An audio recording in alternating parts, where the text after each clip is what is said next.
A 14-year-old child goes to the fair with his 9-year-old sister and some old childhood friends to never be seen again. What happened to Jeremy Bright, and why was this case never solved? Let's discuss on today's Peculiar Occurrences.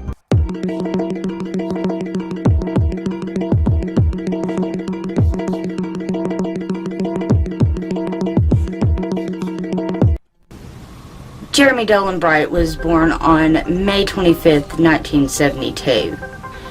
Jeremy was born in Myrtle Point, Oregon, and for most of his and his sister Estee's life, that's where they lived. That's also where they met some of their closest childhood friends, until one day his parents got a divorce and they had to move over 100 miles away. They ended up moving to Grants Pass with their mother, though summer was an especially wonderful time for Jeremy and his sister. He loved basketball and just all things sports, and in the summer he could go back home to where he was from and get to visit with his childhood friends and some family that were left there. It was late August, and Jeremy and his sister were having a wonderful time visiting the Couscous Fair in Myrtle Point, Oregon. He and his sister had been left at the fair with absolutely no parental supervision, as it was 1986, and back then a lot of kids their age were left to do things on their own. Kidnappings were not as widespread, and if they were very rarely shown on television and such. So their parents thought they had absolutely nothing to worry about. Jeremy Bright was much like other boys. He enjoyed drawing and was very good at basketball, as I mentioned earlier. And this was because he was actually very tall and wore a size 13 shoe. His parents were noted saying that they believe he could have made an all-star team one day. Despite their parents' divorce, the two really loved the Couscous Fair. It was an event that rode into town for an entire week every single summer. And for them, it was also an excuse for them to go back and hang out with their childhood friends. Jeremy's very best friend was a boy named Johnny Fish, and this was a great opportunity for them two to get together, hang out, eat some cotton candy, and catch up. On August 13th at 4:45 p.m., Jeremy had called his mother Diane from a payphone to finalize plans on her picking them up in Myrtle Point on the 15th. He told her that he was having a great time. In return, she told him that she would be arriving in town within 2 days. Later that night, Jeremy went to go visit with his stepfather at the family tavern. Only about 5 hours later at 9:40 p.m., Jeremy showed up at the tavern where both his grandfather and grandmother worked, and his stepfather often hung out there. He visited with them for a little while and then asked the stepfather if he could borrow some money to spend at the fair, which the stepfather happily gave to him. Unfortunately, this was the very last time any of them ever saw him again. On August 14th, Jeremy and his sister went back to the fairground for the second time. At around 2 p.m., the two decided to separate and go do their own thing, and at 5 o'clock they would meet back up around the Ferris wheel. Well, 5 o'clock came and went, and Esty showed up, but Jeremy never arrived. Jeremy was last seen wearing a black windbreaker jacket with a pair of black Nike sneakers with red laces. Then sure enough, on August 15th, Jeremy's mother arrived to pick up both Jeremy and his sister and found that Jeremy's wallet, keys, and watch had all been left at the stepfather's place. So it seemed like Jeremy leaving, he didn't plan on being gone for very long.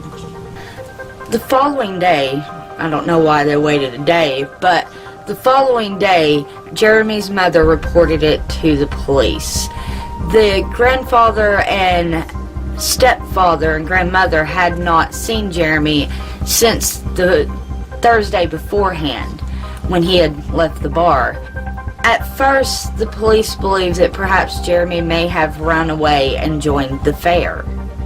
Sergeant Steve Dalton of Coast to Coast County's Sheriff Department at first looked at this case as if it was a runaway with the fair, but after investigating and questioning many family members, he soon realized Jeremy just was not the type to have gotten up and ran away, especially without telling his little 9-year-old sister, of whom he was very, very close to.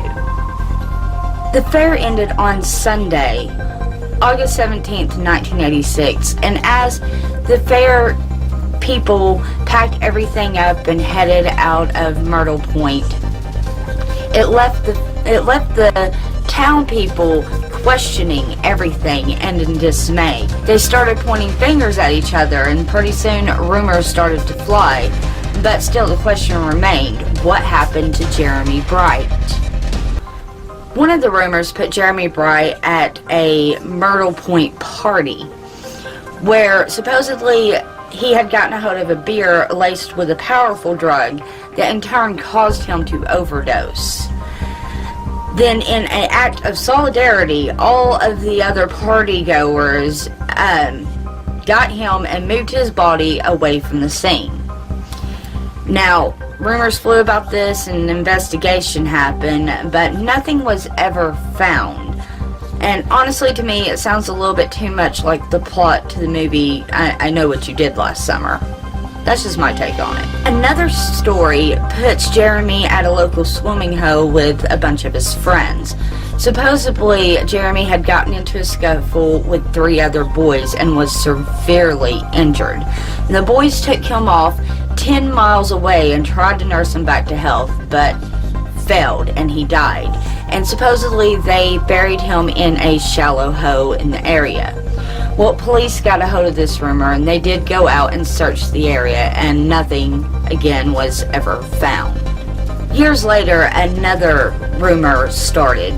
Another account was reported where Jeremy had been seen riding in the passenger seat of Terry Lee Stanhoff's car, someone that had been a babysitter of him and his sisters when they had lived in Myrtle Point. This was the best lead that police could have hoped for. Now it was just a matter of questioning Stanhoff and locating the boy.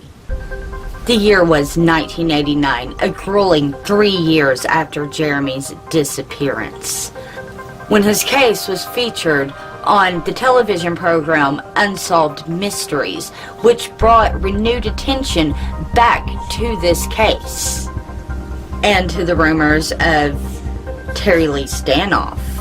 It turns out Stanhoff had been charged with stabbing 32-year-old Patricia Morris and leaving her for dead.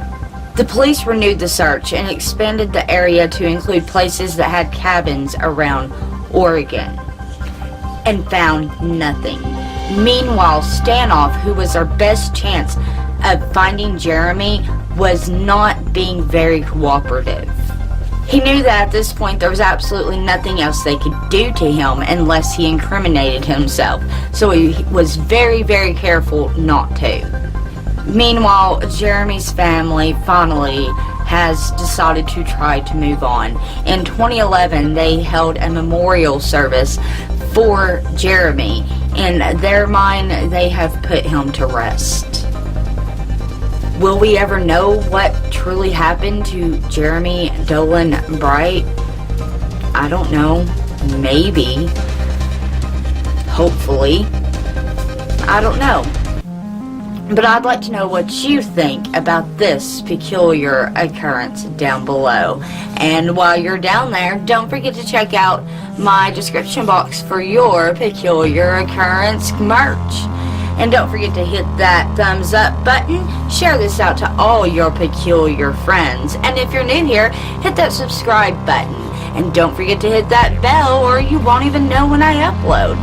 Until next time, keep your eyes peeled for all things peculiar.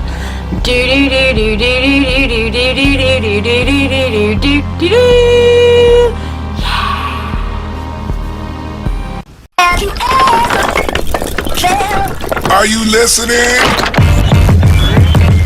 Damn.